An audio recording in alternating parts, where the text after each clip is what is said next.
Hozirgi kunda yurtimizda ta'lim jarayonlarini isloh qilishga, ta'lim jarayonlarini rivojlantirishga katta imkoniyatlar yaratilmoqda. Bu to'g'risida demak O'zbekiston Respublikasi Prezidenti va Vazirlar Mahkamasining bir qator qaror farmoyishlari chiqarilgan. Bulardan bittasini misol qilib aytadigan bo'lsak, demak 2021-yil 6-iyulda 421-sonli Vazirlar Mahkamasining O'zbekiston Respublikasi va xorijiy hamkor oliy ta'lim tashkilotlarining qo'shma ta'lim dasturlari asosida ta'lim faoliyatini tashkil etish tartibi to'g'risidagi nizomi tasdiqlash haqidagi qarori qabul qilingan.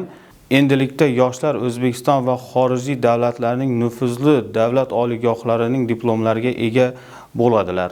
Xususan, viloyatimizda faoliyat olib borayotgan Urganch davlat pedagogika instituti hamda Rossiyaning Glazov davlat muhandislik pedagogika universitetlari hamkorligida 2025-2026 o'quv yili uchun qo'shma ta'lim dasturi yo'lga qo'yilgan. Mazkur ta'lim dasturi boshlang'ich ta'lim, ona tili adabiyoti, rus tili, xorijiy til va adabiyoti yo'nalishlarida bo'lib o'tadi.